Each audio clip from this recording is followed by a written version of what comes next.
Hello, everyone. I'm Aurora Newton, And I'm Angie Bailey. and this is Ask the A Team. And today we decided that we're going to talk about safety. It's springtime, we're coming into summer, and Angie, you have small children, and a lot of people we know have them, and you don't want to lock your kids in the house. You want them to be safe outside, and there's so many things that are out there that can scare parents. Social media blows up anytime there's even a thought Yeah. of a predator in the area, which that's good. It lets us know that there might be a dangerous situation, but it's really important to teach your children about safety. Yeah. And Without teaching fear. yes, we want them to That's be, Yeah, we want them to be prepared, not paranoid.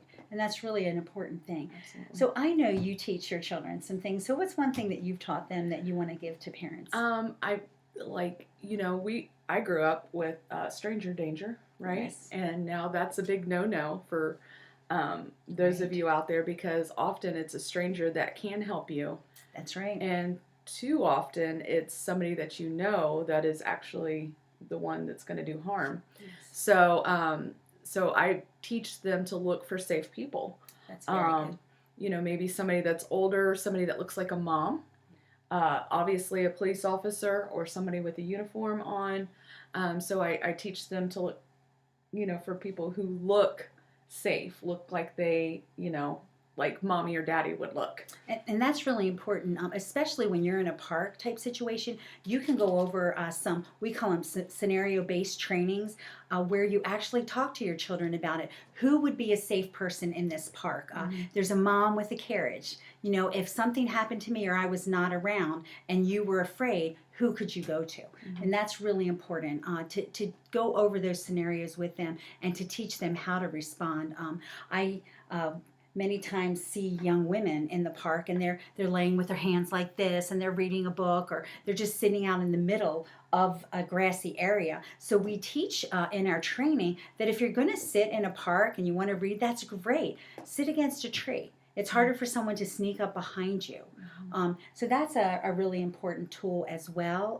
And parents, if you see something suspicious, do not be afraid to report it. Call the police. It's okay. I'm sure if the person is not a suspicious person, they would rather your children be safe as well. And if they are, then the police have them. Yeah, absolutely. When I was a little girl, I had a friend of mine who was abducted and killed, and we were stationed. We were stationed in my dad. I say we, family stationed, Right. right? In Hawaii, Schofield Barracks, and she was at a bowling alley with her family, and her parents had given her and her younger sister just a bunch of change to go play in the arcade by themselves. Well, the parents bowled in a league, and the younger sister actually had the sense to not. They had run out of money, and a gentleman had a man. He wasn't a gentleman. Had approached them and said, "I have more money out in my car. Go with me and I'll give it to you so you can play some more." And the younger sister actually had enough. Like, she didn't feel good about it and she didn't go with him. And my friend went with them, and they found her the next day behind a toy store, actually. And that really affected me as a child. And so Yes, it would. one thing, because I was her age, I was 5 years old. And one thing that I also always tell my kids, to scream bloody murder, no matter what anybody tells them. Like, if somebody ever tries to do anything to you, right? Yeah, What's and- your most powerful thing? Your most important weapon. When we say that, it's my voice. We own Yeah. it. My voice. Yeah. And it's important to teach your children not just to scream, but to scream words that are going to matter to people. Leave me alone. You're not my dad. Get away from me. I don't know who you are. Don't touch me. Use your voice and say the things that will draw attention. Because a lot of times, if we just scream, kids scream all the time. So, and I know you teach your children that to use those words wisely. I'm sorry, I get so passionate No, about it's this. so true. And I know you do too, because because we want children to be safe. We want everyone to be safe. We want our women to be safe. We want our men to be safe. And there are very simple things like that, using your most important weapon. And Ange, I just want to say, I am so sorry that happened to you. You know, I have a situation where a friend of mine committed suicide when I was young. And those things really impact us. Yes, they do. And if that's you, if something like that has happened to you and you haven't been able to get past that, send us a private message. We'd love to pray for you.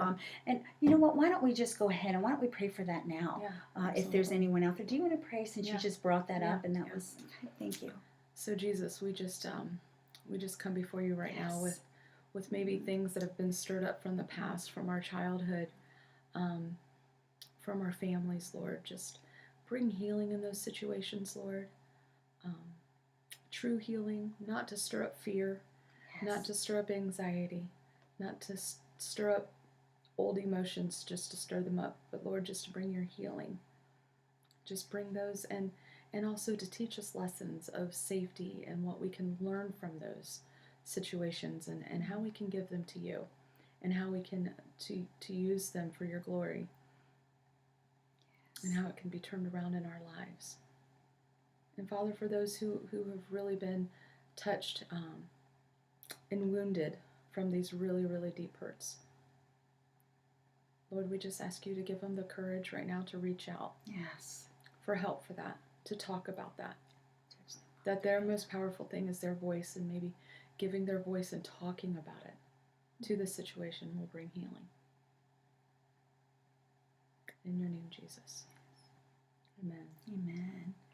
Thank you so much for joining us, and we will see you next time. Bye. Bye.